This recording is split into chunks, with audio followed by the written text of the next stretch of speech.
what is your reaction doon sa nakakabahala na development na ambush attempt sa kay Mayor Ampatuan na ginamitan pa talaga ma'am ng RPG launcher?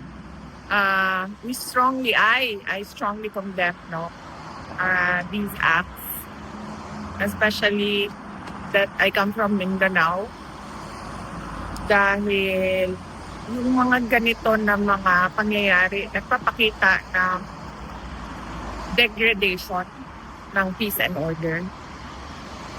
Hindi siya napapansin ko sa mga otoridad, parang life goes on, normal lang na merong kang nakikitang RPG sa gitna ng daan,